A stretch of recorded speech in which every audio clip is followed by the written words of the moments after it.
Hi, Eli. Hi, Vinny. Let's read some more of the chapter. Like summer tempest came his tears. Okay, remember? Mole wanted to get back into his house. So here we go. Exactly, said the badger. That is my point. The weasels will trust entirely to their excellent sentinels, and that is where the passage comes in.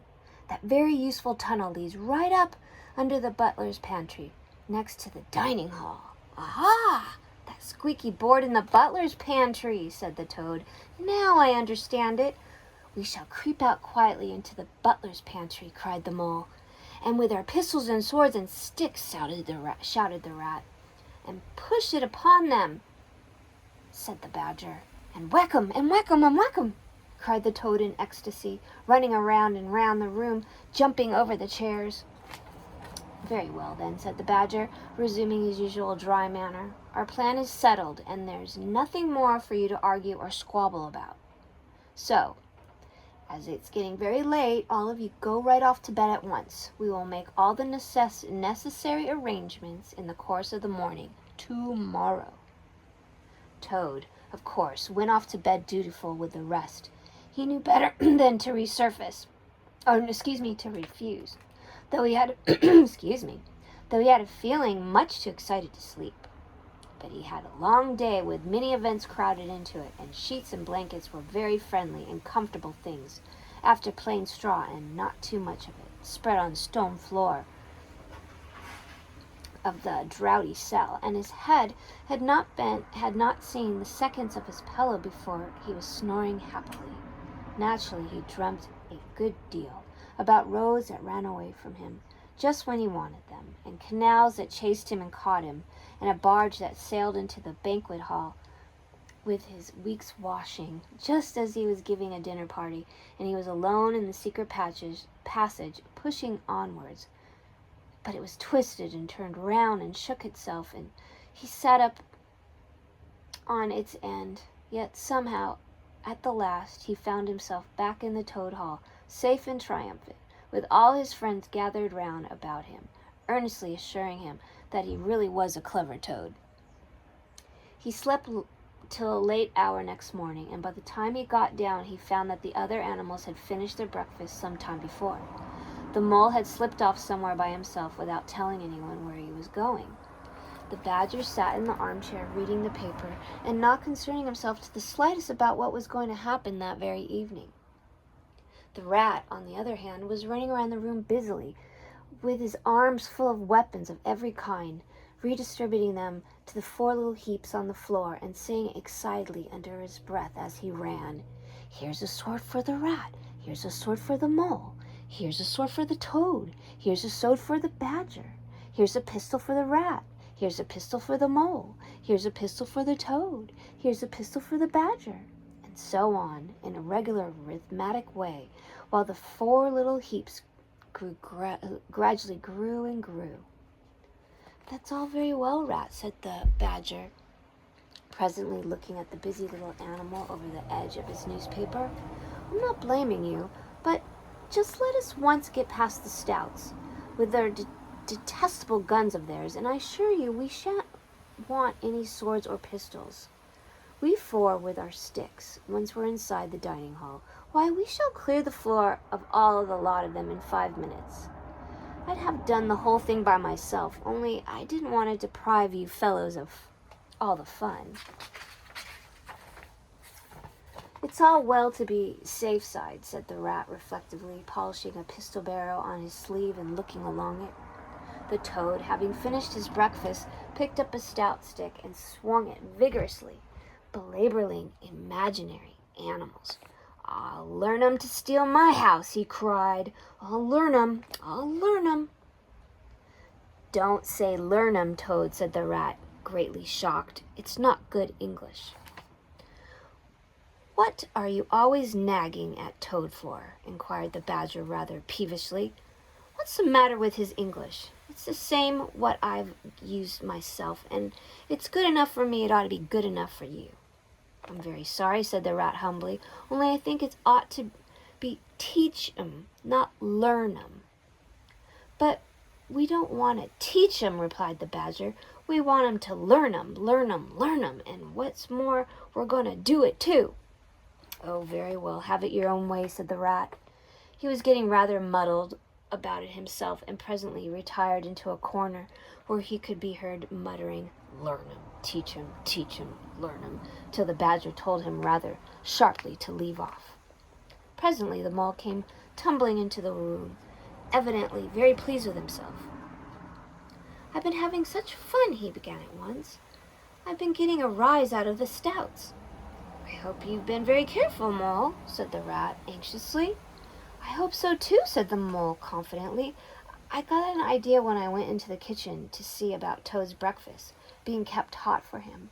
I found the old washerwoman dress that he came home in yesterday hanging on the towel horse before the fire. So I put it on, and the bonnet as well, and the shawl, and off I went to Toad Hall." See, there he is.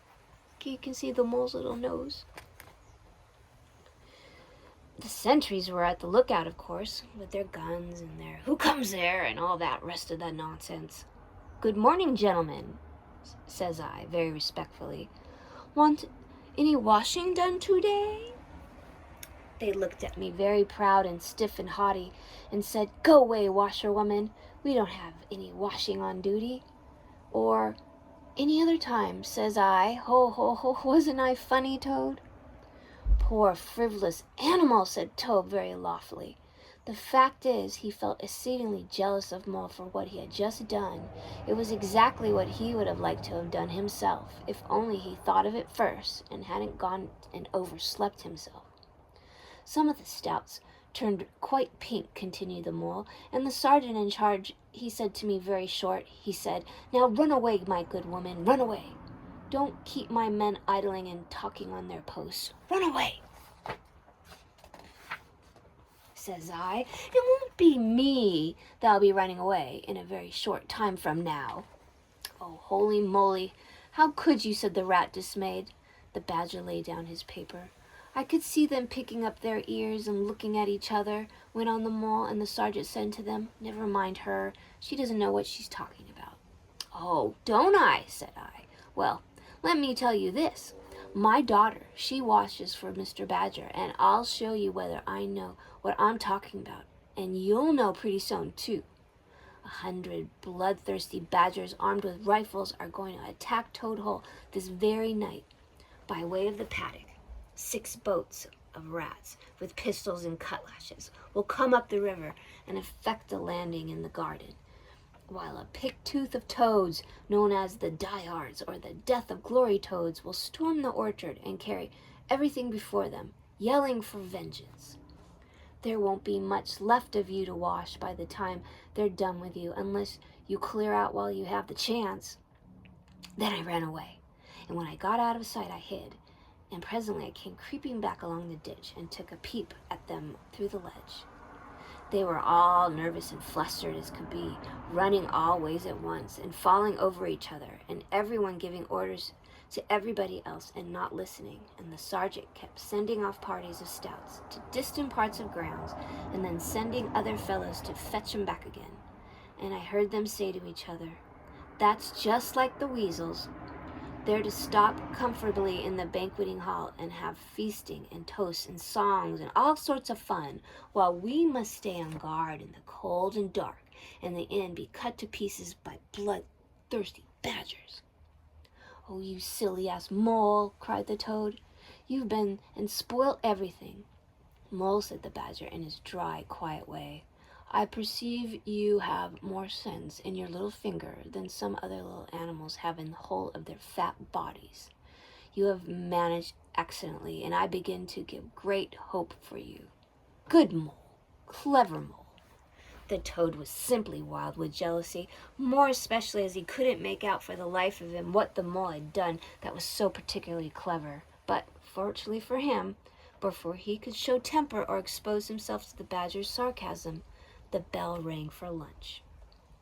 It was a simple but sustaining meal, bacon and broad beans and macaroni pudding.